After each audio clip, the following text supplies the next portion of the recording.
O áudio que vocês vão ouvir agora é parte do podcast Xadrez Herbal. Caso vocês queiram ouvir mais sobre esse assunto e outros temas de política internacional, é só ir em xadrezverbal.com. Bem, passemos agora para a coluna aberta, no qual eu e Felipe daremos aquele tradicional peão pela nossa quebrada latino-americana.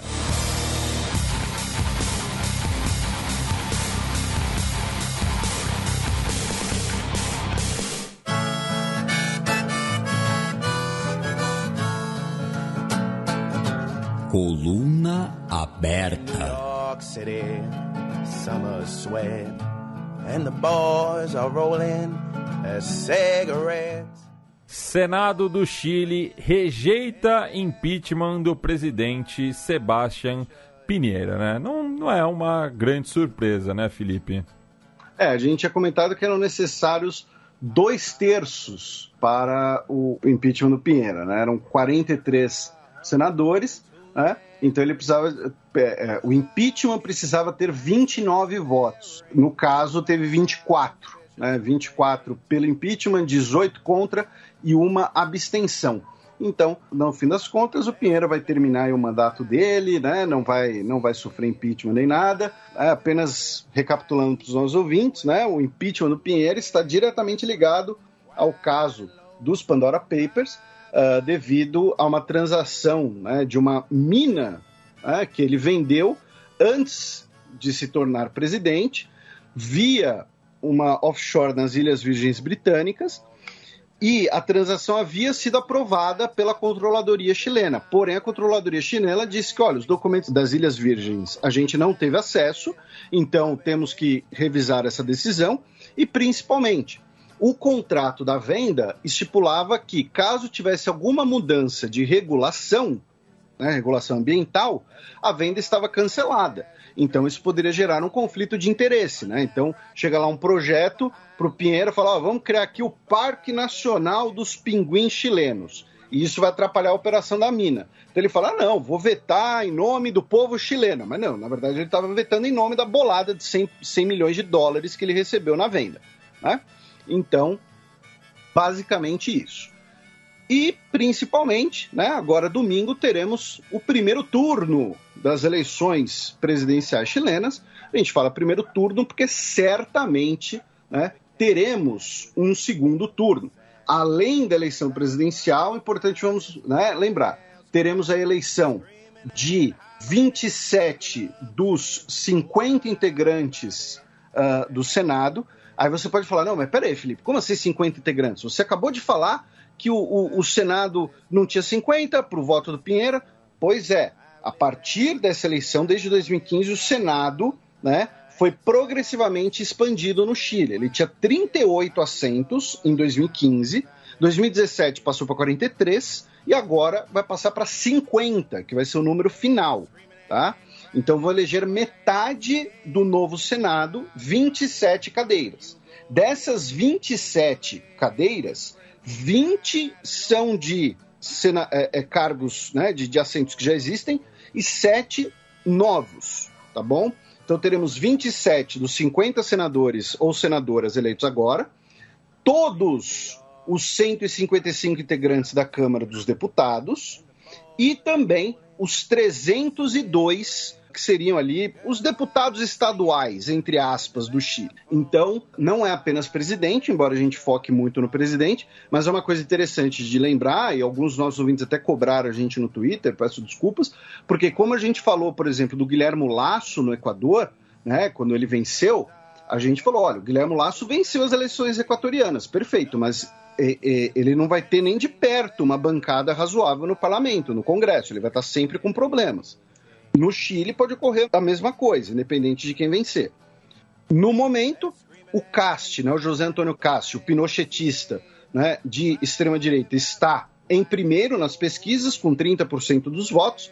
E em segundo lugar está o Boric, que é da Convergência Social, que por sua vez é o candidato da esquerda radical. O Matias já explicou aqui, né, como a gente vai ter uma eleição entre dois polos no Chile. Se a gente pensar que todo mundo que está votando em algum candidato de centro ou de esquerda no segundo turno não vai querer votar no pinochetista, então tudo indica que o Boric reverte essa vantagem no segundo turno.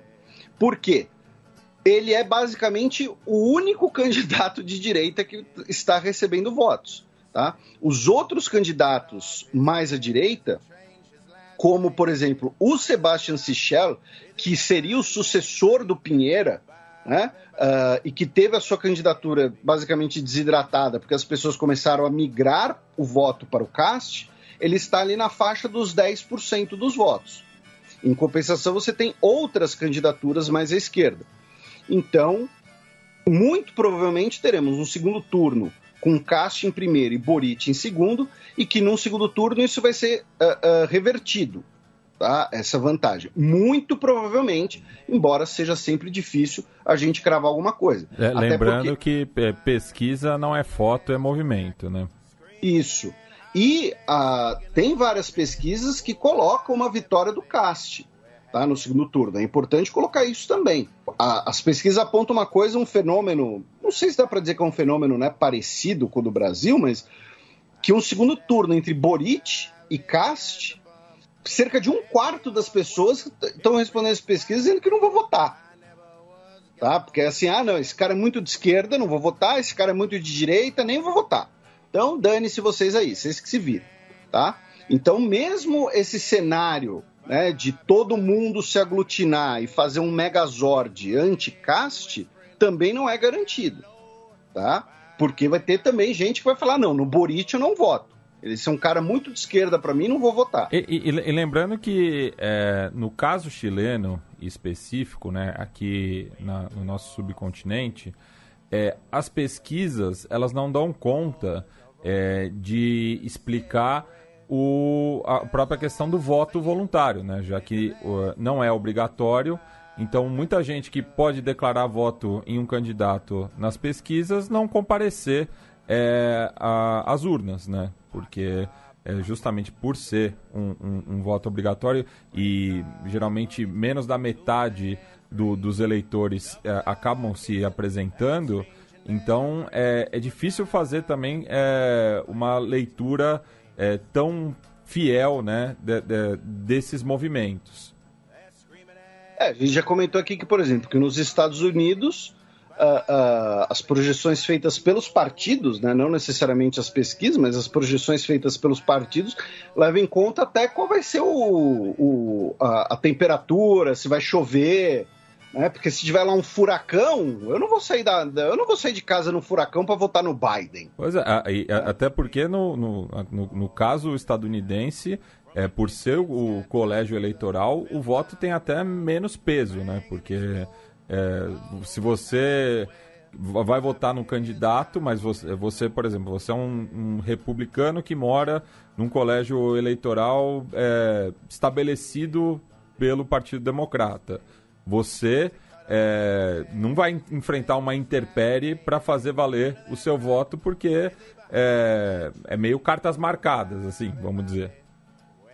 Isso, e outra coisa, você vai ter muito mais cacife do que eu para falar isso, mas eu tenho certeza, tá? Eu não tenho bola de cristal não, tá? Eu só acho que algumas coisas são bem previsíveis. Eu tenho certeza que a hora que confirmar, né, o segundo turno entre Cast e Boric, vai ter um monte de opinador por aí que só acompanha, né, só olha para o Chile uma vez a cada 4 anos, uma vez a cada 2 anos, sei lá, falando, olha lá, o Chile está repetindo o Brasil com Bolsonaro e Lula, alguma coisa. Não, o Boric é o Boulos deles, tá? O Lula do Chile seria a Provost, que é a candidata, né, da antiga Concertación, foi ministra da Bachelet e tal.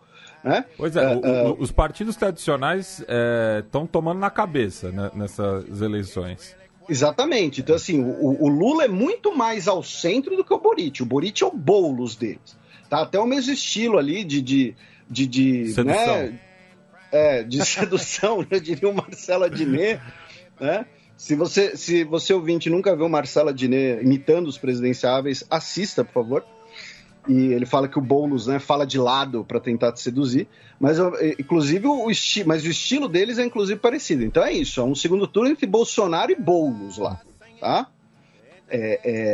E falando, né, no Cássio pinochetista, eu queria dar parabéns pro pessoal da Folha de São Paulo, porque eles fizeram uma manchete muito boa, né? Que foi: ditadura de Pinochet não foi ditadura, diz favorito eleição no Chile. Porque assim, não dá para dizer, regime de Pinochet não foi ditadura. Você tem que deixar claro que foi uma ditadura personalista, totalitária. A gente fala muito do Pinochet por aqui, é um cara que está lá sentadinho no colo do capeta. Então o Cast, ele disse, né, que a ditadura do Pinochet não foi uma ditadura porque teria ocorrido uma transição democrática, né? Só que aí eu vou lembrar para o senhor Castro, né? É muito triste um professor de história brasileiro ter que ensinar a história do Chile para um presidenciável chileno, que essa tal de transição democrática, entre aspas, ela ocorreu apesar do Pinochet. Porque isso é relatado por outros generais que estavam no que seria ali na sala de conferências da presidência. Quando saem os resultados do plebiscito, o Pinochet queria declarar a lei marcial, suspender o plebiscito e estender a ditadura dele. E os outros generais tiveram que convencê-lo de que não rolaria fazer aquilo e de que os Estados Unidos poderiam impor sanções contra o país, porque já era fim da Guerra Fria e tudo mais. Mas o Pinochet, além de tudo que a gente já falou aqui, ele também era chiliquento.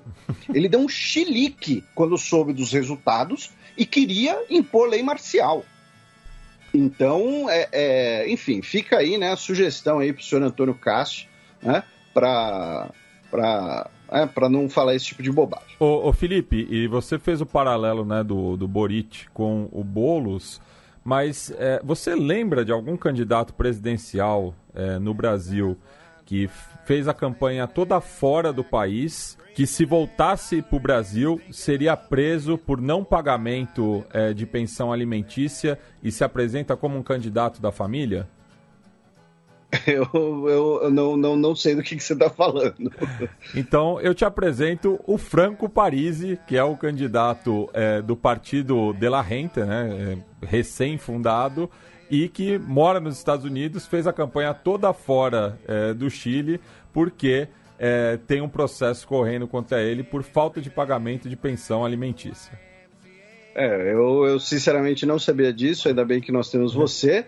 E então tá aí, né? Pela família, Não tá falando qual família, tá pela família. Mas tá aí, então fica aí o registro. E aí, Matias, né? Saindo do Chile, então lembrando, esse final de semana teremos eleições no Chile para presidente, parte do Senado e a Câmara dos Deputados. A gente cruza o ladeirão. Vamos até a Argentina, onde no final de semana passado, né, tivemos as eleições legislativas para metade da Câmara dos Deputados e 1/3 do Senado.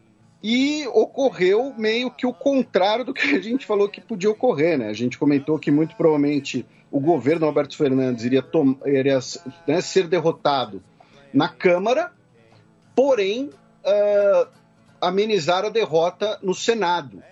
E ocorreu o contrário. A derrota não foi tão grande assim na Câmara, porém, pela primeira vez desde a redemocratização, os peronistas, né, embora você já explicou aqui, né, explicou não, né, mas já mencionou, a gente nunca fez algo muito aprofundado sobre peronismo, porque peronismo às vezes pode ser qualquer coisa, né, mas o peronismo mais à esquerda, né, deixou de ter a maior bancada, deixou de ter a maioria do Senado pela primeira vez desde a redemocratização. Né? Daí nesse aspecto eu acho que considera todos peronistas, né? Porque o grande recorte ideológico na Argentina são peronistas e antiperonistas.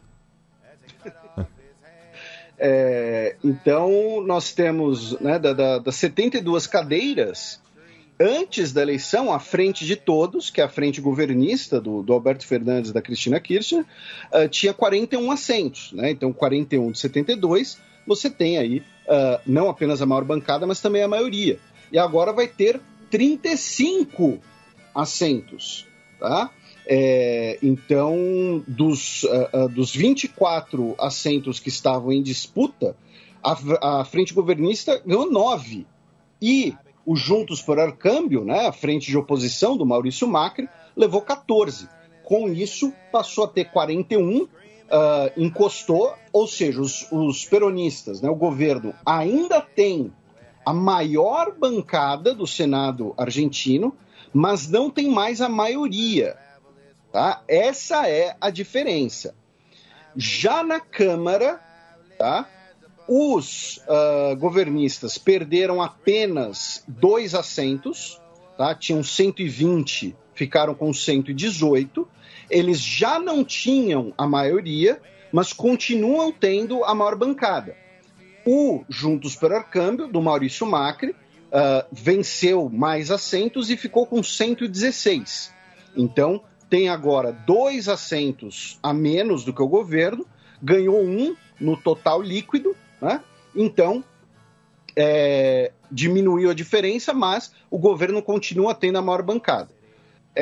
E ainda temos, né, 4 representantes da esquerda, que é esse o nome mesmo, 5 liberais à direita, inclusive do Juntos por el Cambio, 6 do peronismo federal e 8 assentos de candidaturas regionais, né? Na província de Rio Negro foi a única que não foi vencida nem pelo governo, nem pelo Juntos por el Cambio. E como você mencionou, né, a esquerda dobrou a sua bancada, tinha 2, foi para 4.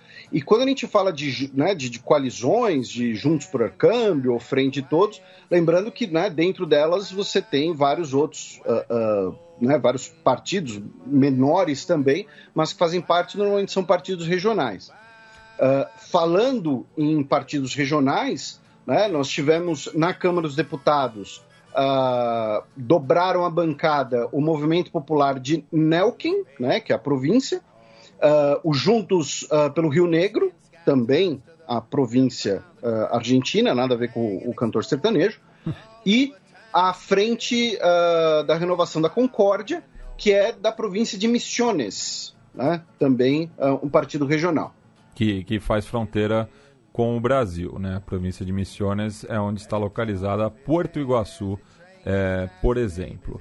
E, enfim, e daí pegando, né, o mapa pelas províncias, né, você vê uma concentração da Frente de Todos no norte da Argentina, excetuando-se a província de Jujuy, que é a mais setentrional, enquanto que do sul, né, você pega ali a partir de Córdoba, Santa Fé, Mendoza, enfim, daí foi uma vitória do Juntos por el Cambio, né? E pensando na porcentagem da votação, essa foi a terceira eleição no século XXI no qual o peronismo foi derrotado, né? É uma eleição legislativa a cada 2 anos, então soma-se a essa derrota a de 2017 e a de 2009, né? E daí pensando, né, no peronismo enquanto governo, é a segunda derrota, já que em 2017 já estava no governo Macri. Outro, né, partido que entrou no Congresso, entrou não, já estava, né, mas que também teve resultados eleitorais, foi o Consenso Federal, que é uma espécie de peronismo de centro, né, uma dissidência do peronismo, enfim, talvez dê para colocar assim, não é alinhado com o atual governo, e no caso o Consenso Federal conquistou uma cadeira, né, no Senado e perdeu 3 deputados na Câmara dos Deputados, obviamente, e também tivemos... E lembrando que no Senado eram só 7 províncias que estavam elegendo os seus representantes, né? Isso, e isso é muito interessante, Matias, porque eu vi uma análise muito interessante, que é o seguinte: o fato de que você tinha 8 províncias elegendo os seus 3 senadores ao mesmo tempo, e o fato de que as regras para a eleição de senadores, né, supostamente favorecem os partidos grandes na Argentina, isso deixaria a surra, né? A surra não, a derrota, do governo, transformaria essa derrota numa surra, digamos assim. Ela torna simbolicamente maior, porque como são 8 províncias, teoricamente você teria ali alguns assentos já garantidos, e o governo conseguiu menos do que isso, né? Inclusive sendo derrotado no reduto eleitoral da Cristina Kirchner. Tá? Então, o fato de que não era uma eleição assim, cada província elegia um, por exemplo, né? Aqui no Brasil a gente tem isso, né? Então, cada estado elege 2 senadores, depois 1, 2, depois 1, né? Você renova parcialmente. Lá não, lá a renovação é geográfica, então você elege os 3 de uma vez só, o que muda são os lugares que elegem. Então, o fato de que, teoricamente, você teria ali algumas cadeiras garantidas nesse cenário, você ter tido menos ainda, tornaria essa derrota ainda maior. Não sei se faz muito sentido ou não, apenas, né, acho que é uma reflexão interessante.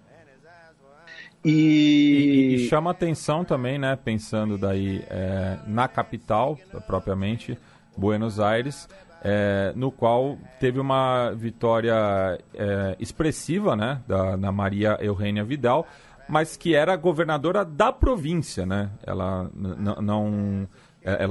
se lançou na cidade de Buenos Aires, justamente por o Juntos por el Cambio ter uma maior projeção na capital, não na província necessariamente, no qual ela, inclusive, foi derrotada na reeleição, né, há 2 anos. Já na província de Buenos Aires, a eleição foi muito mais apertada, né? O Juntos por el Cambio teve 39,8% dos votos, enquanto que a Frente de Todos, 38,5%. E, finalmente, a gente falou dos partidos menores, né, que dobraram, que no caso da esquerda dobrou, o consenso federal alterou, os partidos regionais, e tivemos a estreia, né, pela primeira vez desde a redemocratização, de partidos, né, de direita mais radical, de extrema direita, se preferirem, enfim, a gente já falou um pouco do Milei aqui, né, a gente, né, fica todo mundo... A definição que o Matias deu foi excelente, ele é uma mistura ali de Nelson Rubens com o cabelo do Guga Chakra, mas a coalizão de conservadores e libertários elegeram 5 deputados. E só fazendo uma precisão, libertários no sentido estadunidense da palavra, né? No sentido econômico, não no sentido de Bakunin. Sim. e como, né, foi a primeira vez desde a redemocratização que ocorre esse fenômeno eleitoral. No caso, repito, foram 5, tá? E eles competiram juntos, né, dentro da mesma coalizão por conta lá das regras eleitorais e tal. A gente já mencionou um pouco de coalizões. Então, aí que acontece? Os resultados são mais ou menos esses. Talvez tenham ficado um pouco disperso aqui para o nosso ouvinte, mas a gente pode resumir da seguinte forma. Eu vou pegar uma citação, Felipe. Não acho que quem ganhar ou quem perder, nem quem ganhar nem perder, vai ganhar ou perder. Vai todo mundo perder. A ex-presidenta Dilma Rousseff.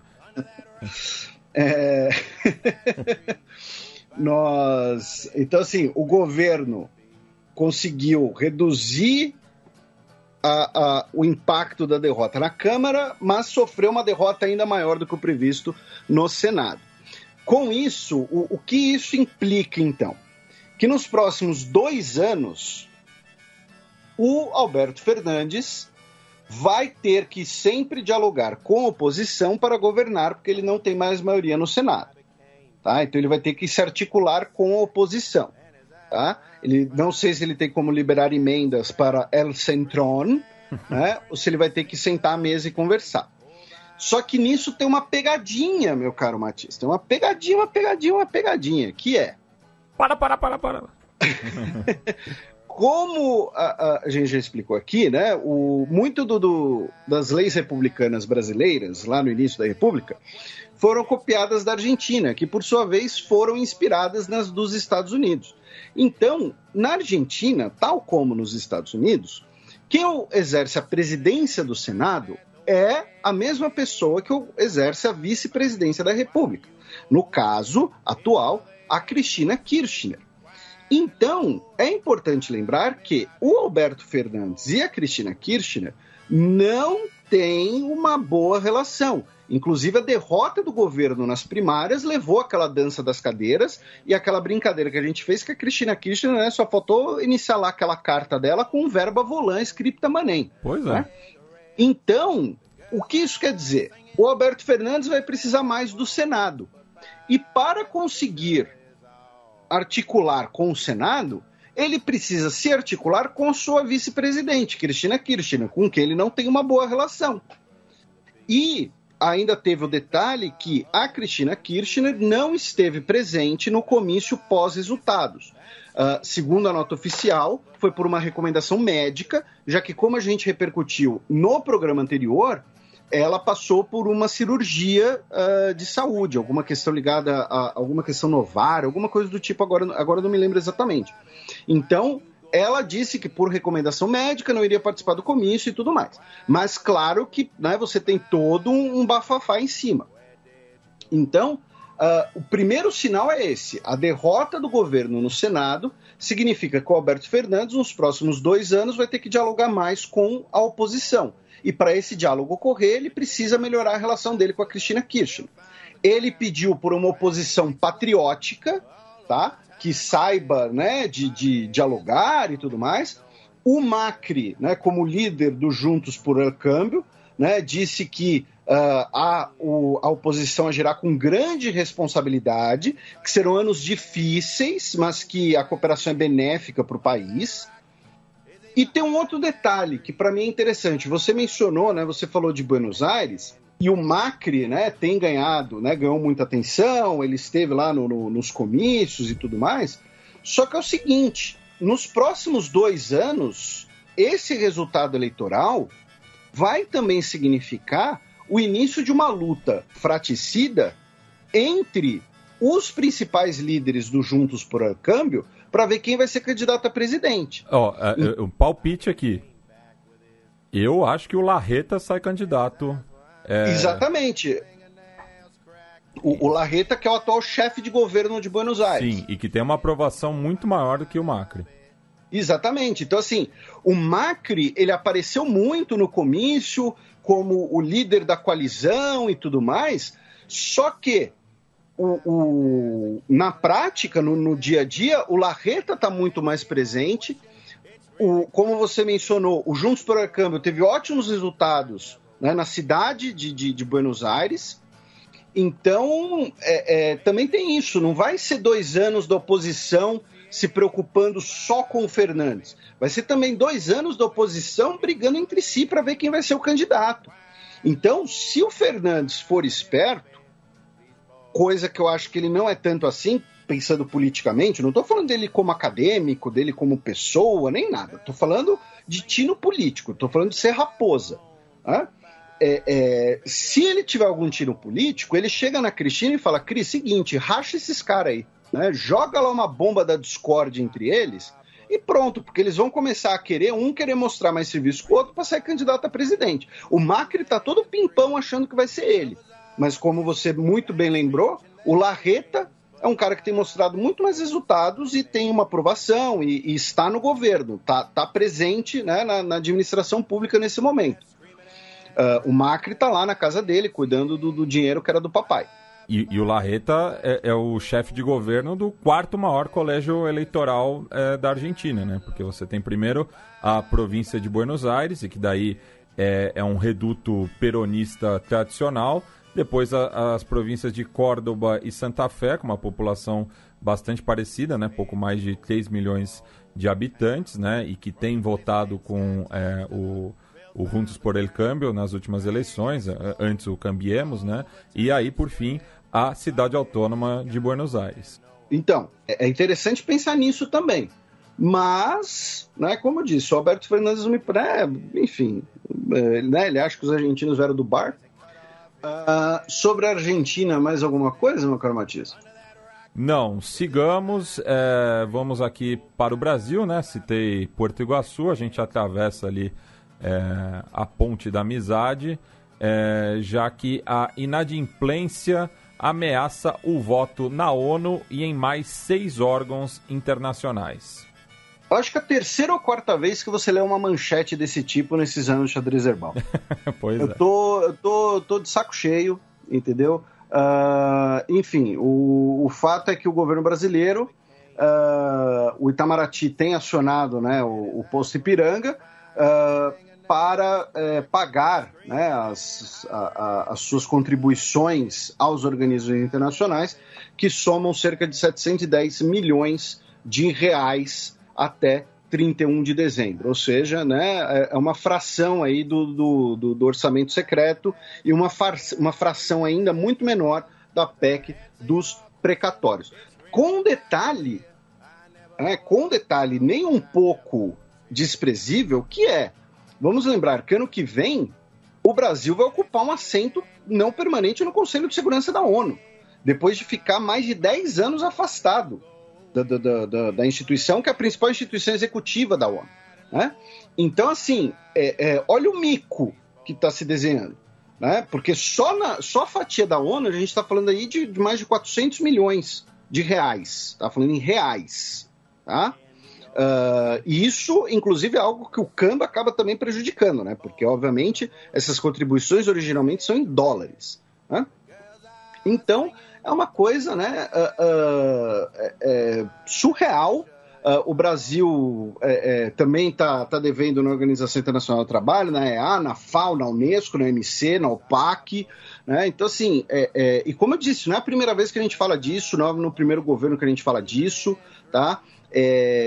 Só que é surreal, porque é o tipo de coisa que, sabe, quando você está fazendo o orçamento do ano seguinte, você está lá em setembro de 2021, você está falando do orçamento de 2022, tem que, essa grana aqui, já deixa aqui separada. Já é algo previsto, não é algo que veio do nada, entendeu? Não é que a ONU está cobrando o Brasil por uma grana do nada para, sei lá, olha, Brasil, você precisa mandar 710 milhões de reais para o Haiti agora por causa do terremoto novo. Não tem nada disso. São as contribuições já previstas.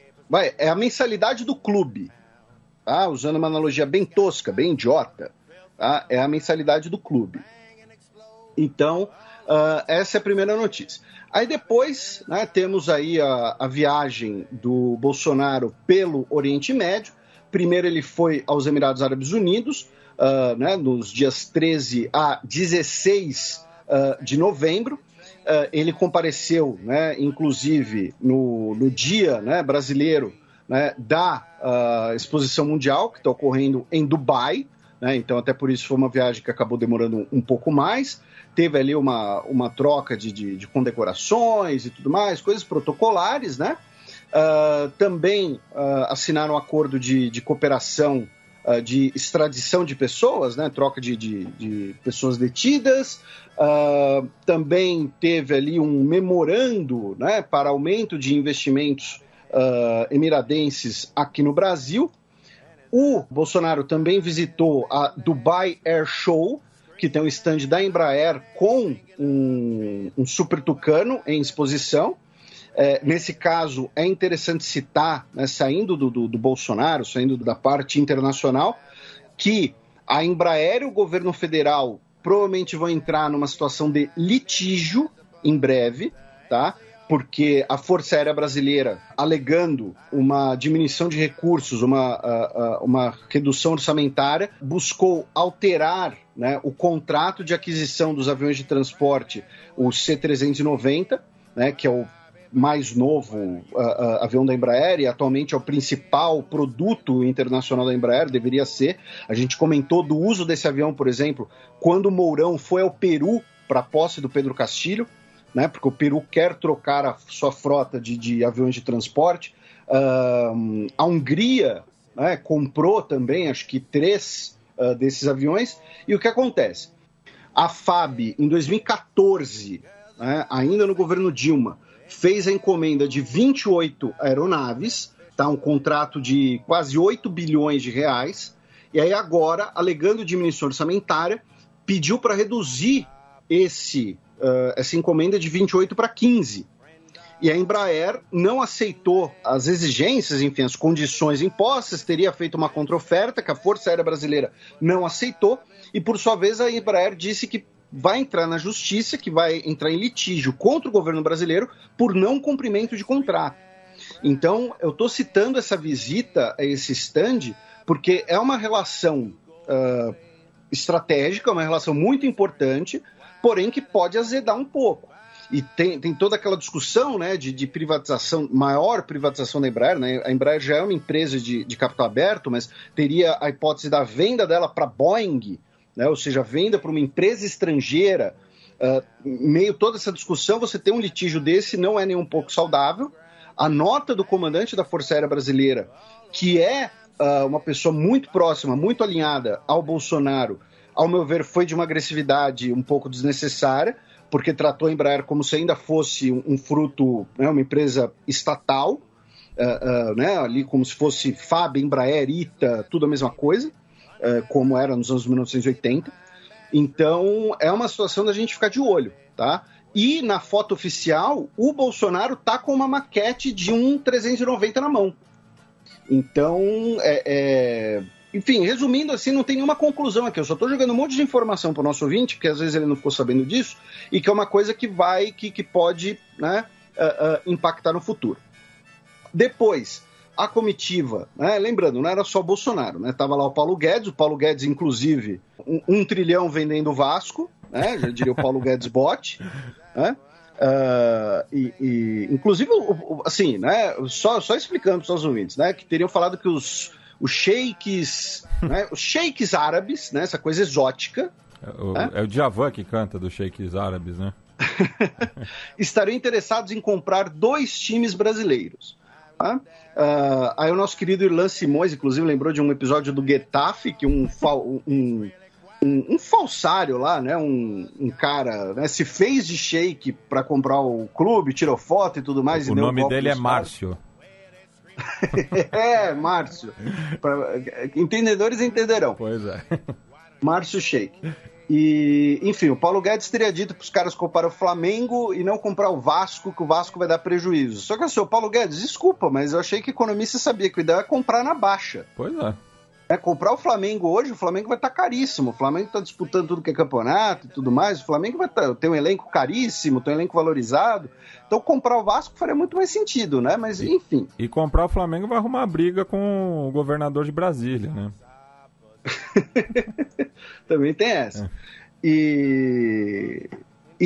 Eu acho muito curioso essa história, né, de sempre, a gente já falou do sport washing, né, da presença do capital do Golfo no campeonato, especialmente inglês e tal, mas ninguém nunca fala, por exemplo, do Bayern de Munique, né? O Bayern de Munique também é um clube superavitário e é um clube de propriedade coletiva, é um clube, não tem dono, né? Você tem acionistas, mas os principais acionistas são sócios do clube. Até porque tem o dispositivo da Bundesliga do 50+1, né, que você não pode vender mais ações. Tipo, os acionistas que não são sócios do clube não podem deter mais de 50% do clube, né?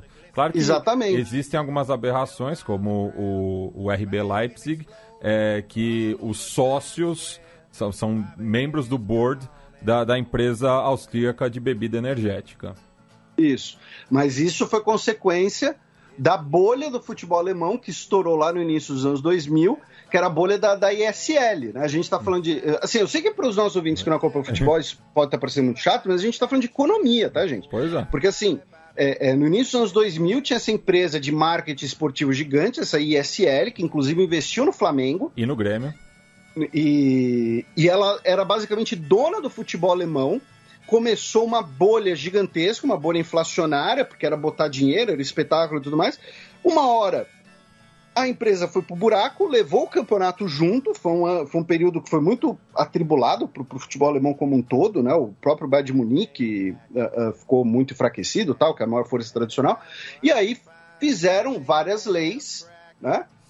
Colocando essa questão de que os times alemães não podem ter donos, como acontece na Inglaterra, onde o futebol é uma grande máquina de especulação, supostamente de lavagem de dinheiro, digo supostamente porque eu não sei de nada, né?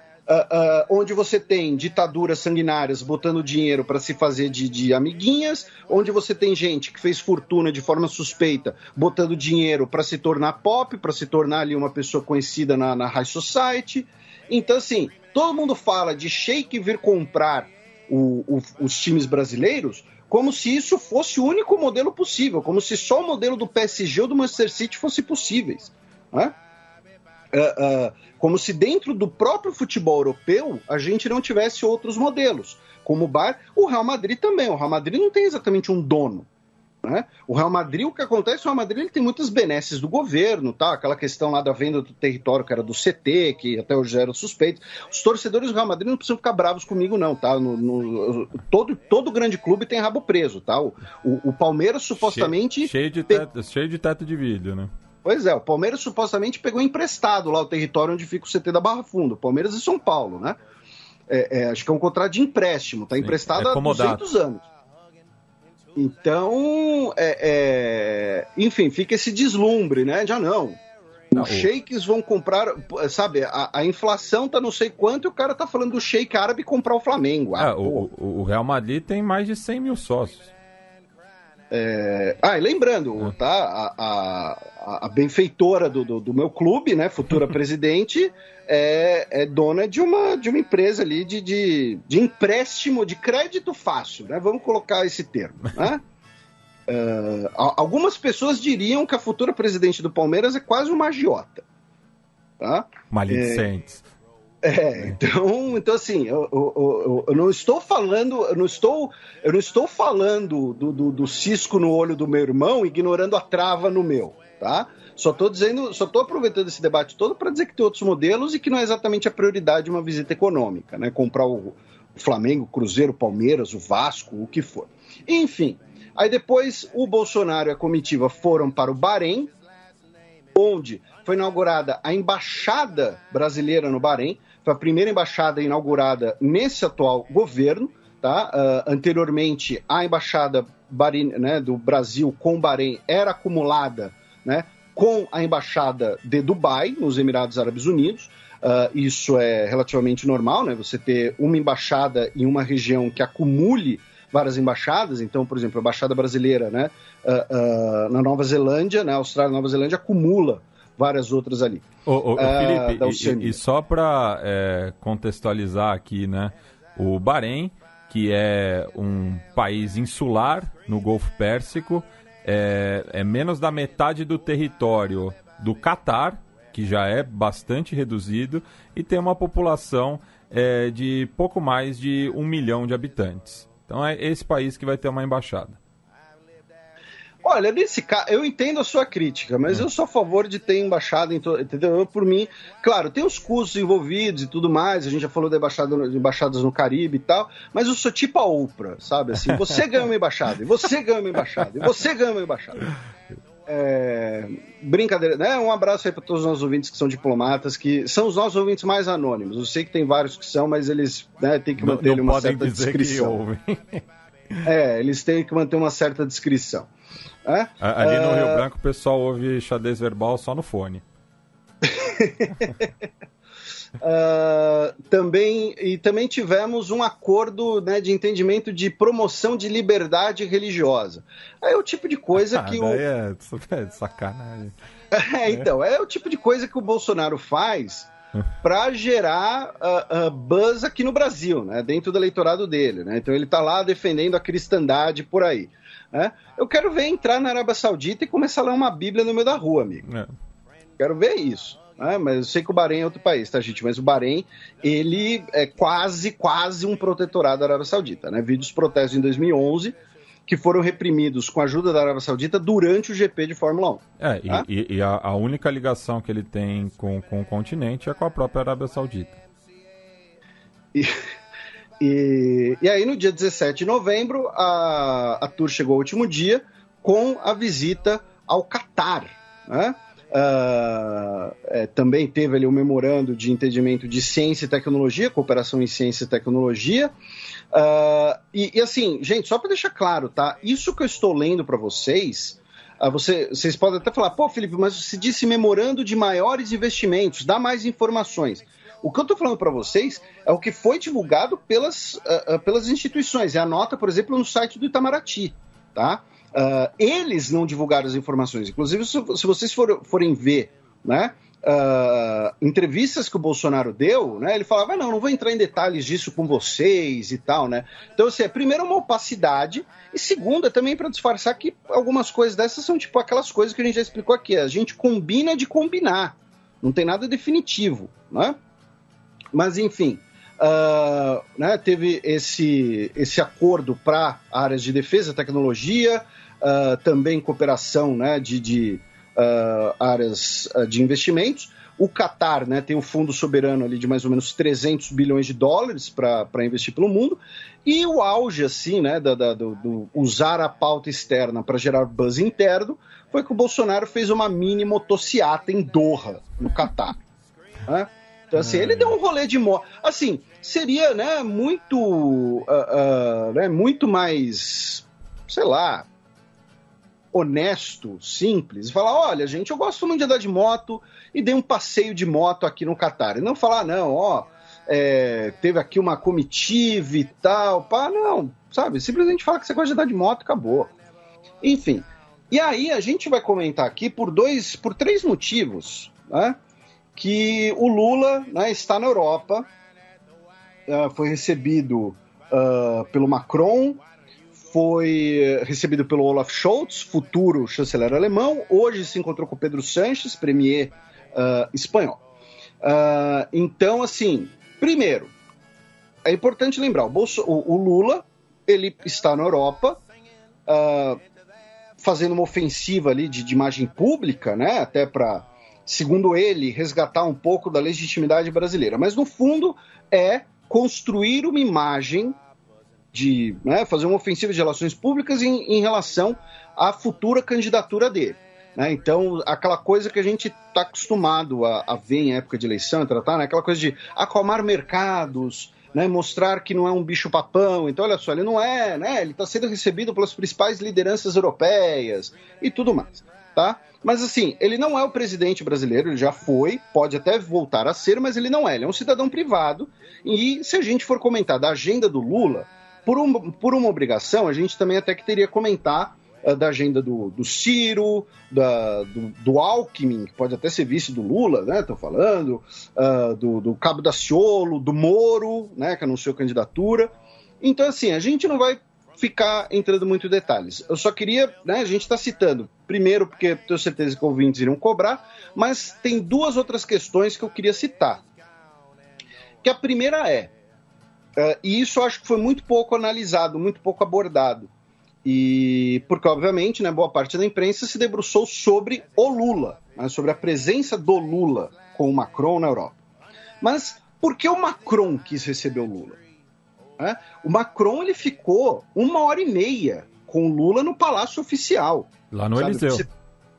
Você ter 1h30 da agenda do presidente de um país que é uma das maiores economias do mundo, que é uma potência nuclear, na residência oficial, não é pouca coisa. Então, por que o Macron se dispôs a isso? Por 2 coisas, né? Primeiro, dar uma alfinetada no Bolsonaro, já que França e Brasil, né, têm momentos de maior proximidade e momentos de maior distensão, e aí junto com a distensão sobre as questões da Amazônia, que são interesses, né, então a França usa a questão do desmatamento da Amazônia como parte do seu protecionismo agrícola? Sim, a França é um país, do ponto de vista agrícola especialmente, extremamente protecionista, tá? Isso justifica o desmatamento na Amazônia feito de forma desenfreada e burra, como a gente já condenou aqui várias vezes? Óbvio que não.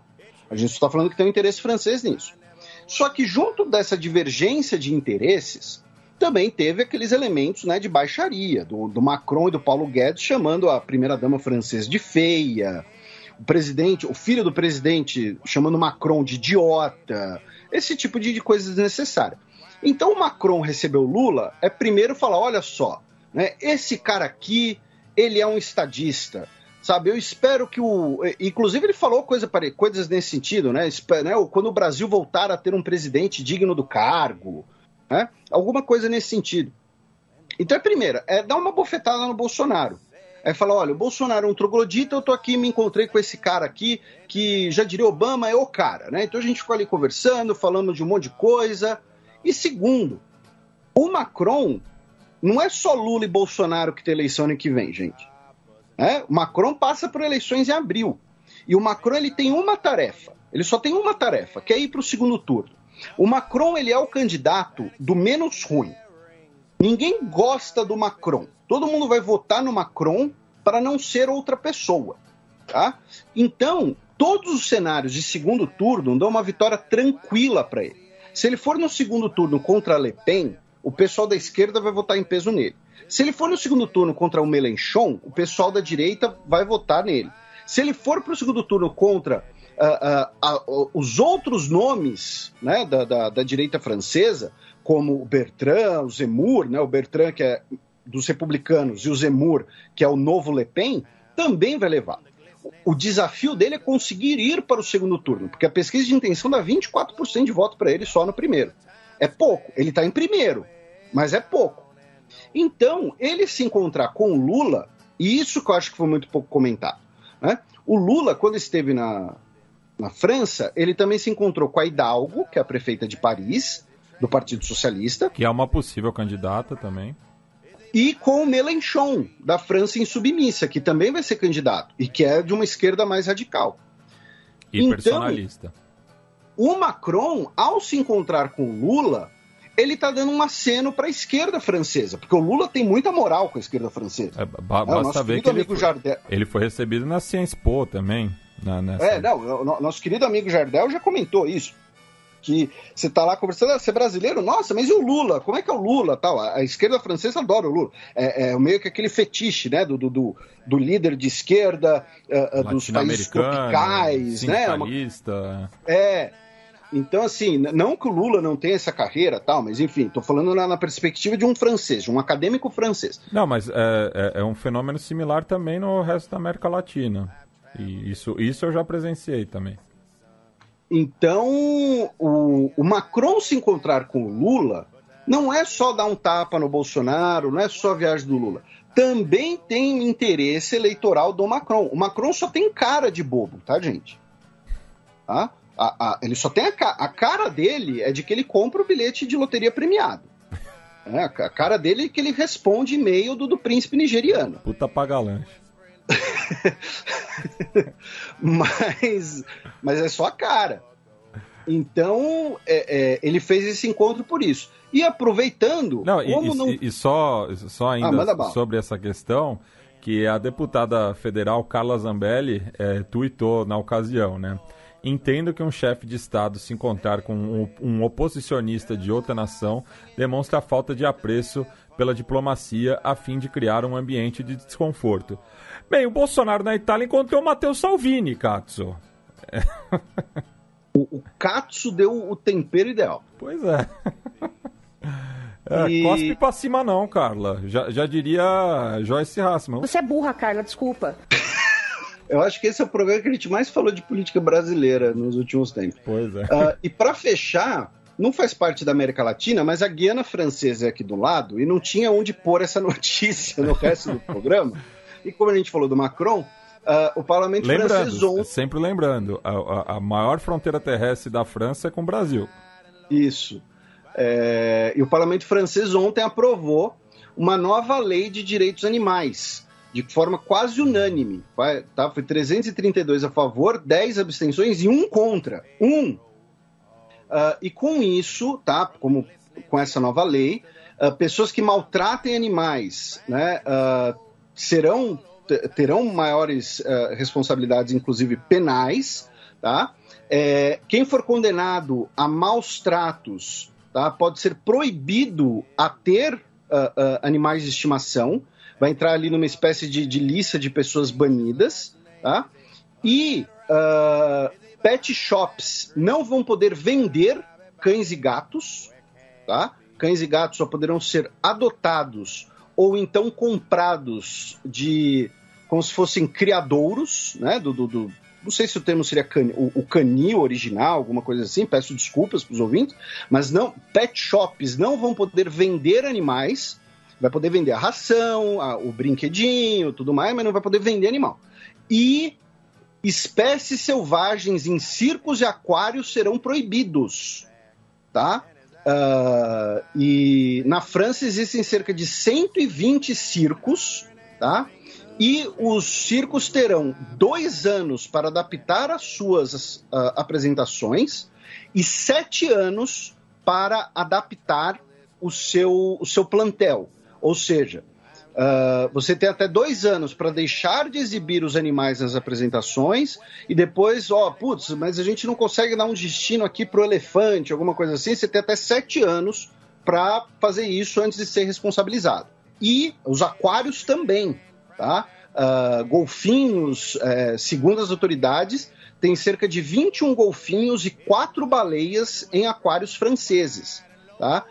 Os aquários vão poder ter apenas peixes ou corais e tudo mais. Não poderão ter mamíferos de grande porte e peixes de grande porte, tá? Então, é uma nova lei de direitos animais. Tenho certeza que muitos dos nossos ouvintes vão achar interessante, outros vão achar ruim, enfim, mas apenas registrando aqui nesse bloco, porque não tinha onde pôr a notícia no resto do programa.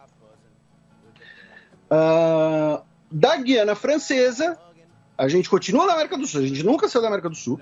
Da Guiana Francesa, a gente vai para Venezuela, onde nesse final de semana agora teremos eleições regionais e, lembrando, parte dos partidos da oposição vão disputar as eleições regionais. Vamos ver como é que vão ser e se isso vai avançar ou não o processo de diálogo entre oposição e governo.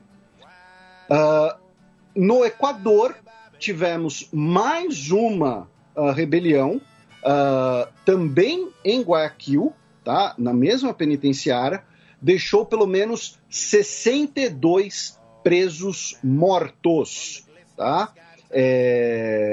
Também foi fruto de um conflito entre grupos dentro do presídio, entre facções criminosas dentro do presídio, tá? E a origem do confronto foi a libertação do líder de uma dessas facções. Então, o cara saiu da prisão e aí uma facção inimiga tentou tomar o controle, aproveitando esse vácuo de liderança, e com isso tivemos esse confronto que deixou, repito, pelo menos 62 pessoas mortas. Lembrando que nós tivemos em fevereiro 79 mortos, em julho 22 mortos e em setembro mais de 100 mortos, tá? No total, no ano, são mais de 250 mortes de pessoas encarceradas no Equador esse ano em rebeliões internas, tá? E, como consequência, o chefe do Estado-Maior Conjunto das Forças Armadas, o vice-almirante Jorge Cabreira, e o diretor do órgão das penitenciárias equatorianas, o senhor Bolívar Garzón, renunciaram aos seus cargos. Tá?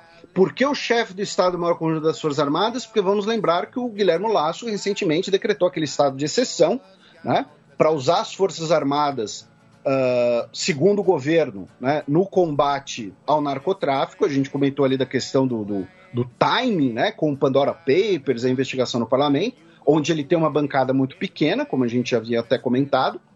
Então, esses 2 cargos sofreram renúncia, né, dessas autoridades como consequência desse episódio de violência. Começando a subir pela América Central, primeiro pela Nicarágua, o parlamento nicaragüense aprovou, no primeiro voto, um projeto que vai retirar a Nicarágua da OEA, a Organização dos Estados Americanos, como resposta à resolução da OEA, que declarou que a eleição nicaragüense não foi legítima e transparente.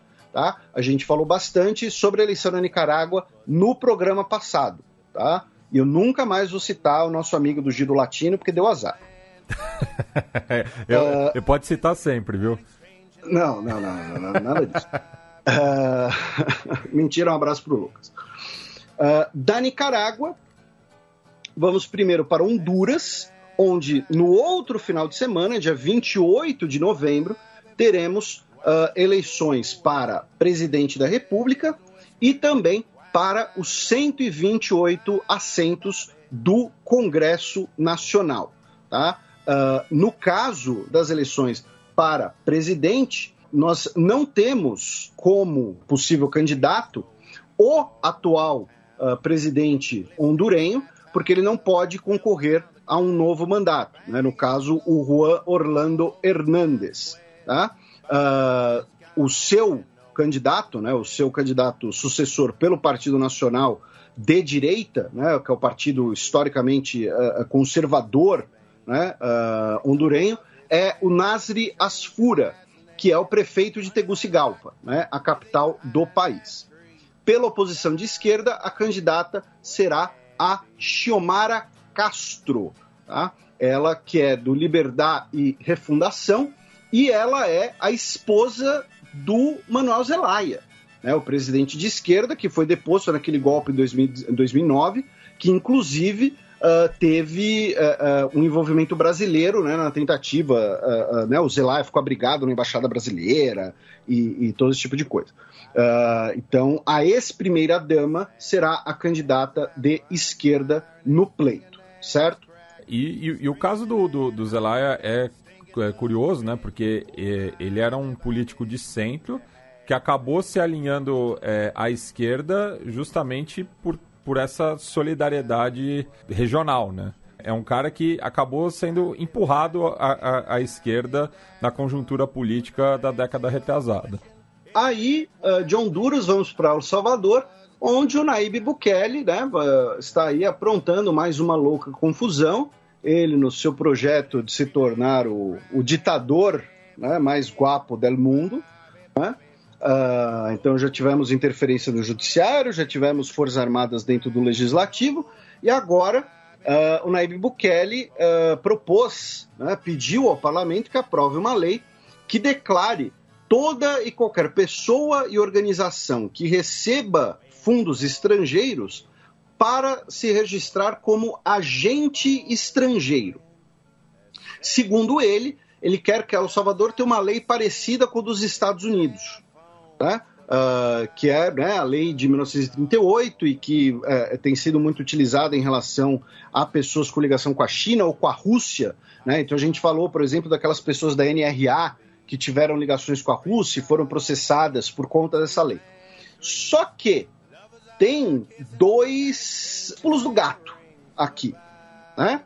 O primeiro deles é, na proposta do Bukele, o registro de uma pessoa como agente estrangeiro significaria que aquela pessoa ou entidade não poderia ter atividades políticas, tá? E teria que pagar cerca de 40% de imposto no dinheiro que entra para o governo. No caso dos Estados Unidos, que ele disse inspirar, não existe essa proibição de atividades políticas. Existe o lobby de organizações com financiamento estrangeiro dentro dos Estados Unidos. O que isso precisa ser feito é declarado, é ser feito às claras.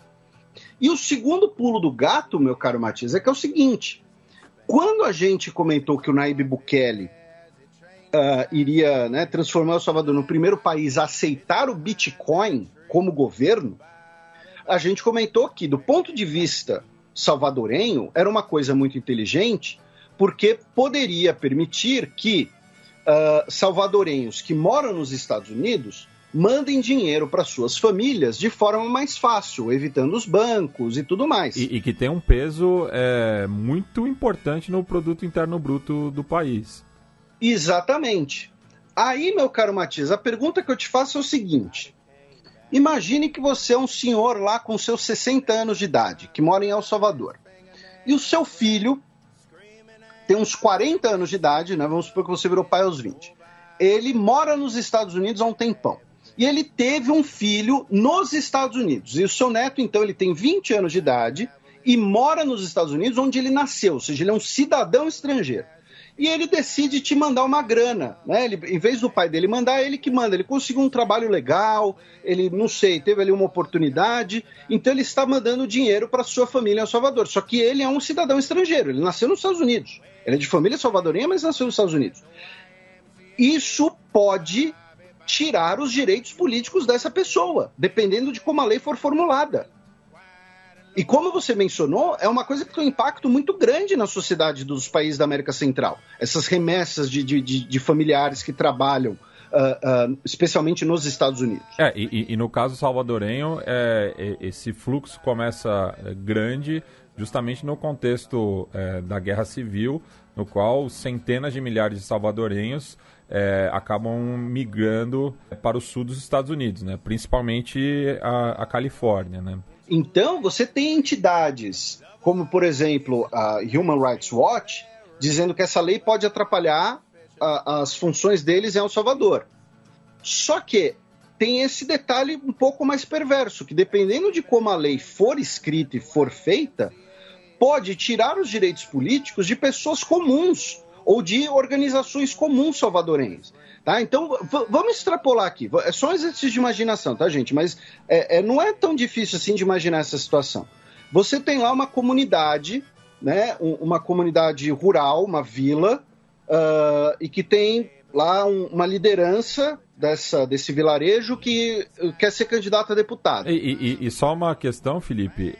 A própria experiência do Bitcoin em El Salvador começou num vilarejo chamado El Zonte, que é bastante conhecido entre os surfistas que praticam turismo, né, na região, e foi um doador anônimo que criou a estrutura para que esse vilarejo começasse a trabalhar com Bitcoin. Pois é, então assim, você falou, né, o vilarejo começou a trabalhar com Bitcoin, então aí um líder, né, local decide ser candidato, e alguém que faz parte da campanha dele é uma pessoa que recebeu remessas do exterior, de um familiar, e aí descobrem isso e aí acabam afetando até a candidatura dessa pessoa. Então... cabe lembrar que isso foi um dos motivos que foram usados na Nicarágua para a perseguição dos candidatos oposicionistas. Exatamente, muito bem lembrado. Então, o senhor aí, Nayib Bukele, junto com o pessoal aí da Nicarágua e tudo mais. Então, é F. Não no sentido gamer. De El Salvador, vamos para o México, já que o Papa Francisco agradeceu os jornalistas que contribuíram para expor abusos cometidos pela Igreja Católica, ao apresentar, né, tanto o que ele classificou ali como uma missão da Igreja de verificar o que ocorreu, e também a premiação de 2 jornalistas. O senhor Felipe Pulela, da Reuters, não imagino que o sobrenome dele seja errado, e a jornalista Valentina Alasraqui, que é da Noticieros Televisa Mexicana, tá? Então por isso até a gente colocou essa notícia aqui, né? E tudo isso começou lá em 2002, quando o caso, né, do Boston Globe, que depois virou o tema do filme Spotlight, né, que tem o Hulk novo, esqueci agora o nome do ator. É o Mark Ruffalo. Isso, o Mark Ruffalo. E o Batman antigo também. Exatamente. O Michael Keaton faz também. Exatamente, é o Batman antigo com o Hulk novo, é um grande crossover. E aí eles batem nos pedófilos. Não é isso que acontece no filme, mas é um ótimo. É um ótimo filme, assistam. Então, tivemos essa homenagem no México. Do México, vamos para Cuba, onde o dramaturgo Junior Garcia, de 39 anos de idade, né, desembarcou em Madrid na última quarta-feira, dia 17, depois dos protestos que ele estava organizando, né, ele estava fazendo parte da organização no último final de semana, terem sido, em parte, frustrados, né, a gente comentou algum tempo atrás, né, de que o governo cubano não emitiu as permissões para os protestos, alegando que tinha financiamento dos Estados Unidos. Aí um porta-voz da Secretaria de Estado, numa entrevista, né, não negou nem confirmou, deu uma resposta mega ambígua, depois deu a entender que os Estados Unidos estavam sim participando da organização desses protestos, com isso as manifestações previstas para o último final de semana praticamente não ocorreram, né, ocorreram muito mais na comunidade cubana nos Estados Unidos do que em Cuba, e o Júnior Garcia, então, foi para a Espanha. E, claro, afirmando que ele temia ser preso, temia pela sua segurança, e com isso foi para a Espanha. Só dando a declaração dele, ele que havia pendurado uma faixa, né, na janela dele, dizendo que a casa dele estava toda vigiada. E de Cuba, vamos para o Haiti, com duas notícias sobre o assassinato do presidente Jovenel Moïse. Um dos suspeitos, né, o Samir Handal, foi preso no aeroporto de Istambul. Tá? Ele estava indo dos Estados Unidos para a Jordânia e ele é sócio do médico haitiano, o Christian Manuel Sanon, que é um dos possíveis mandantes do assassinato. Tá? Então, assim, o Samir Handal, ele não tem ligação direta com o assassinato, ele não puxou o gatilho nem nada, mas ele é sócio de um dos possíveis mandantes. Ele foi preso no aeroporto de Istambul e vai ser enviado para o Haiti, ele que vivia em Miami. E um ex-policial e ex-líder de gangue haitiana, o Gilbert Dragon, morreu aos 52 anos, supostamente como consequências da Covid-19. Ele estava detido numa delegacia, ele não estava num presídio nem nada. Ele foi transferido a um hospital, porém não teria resistido e faleceu.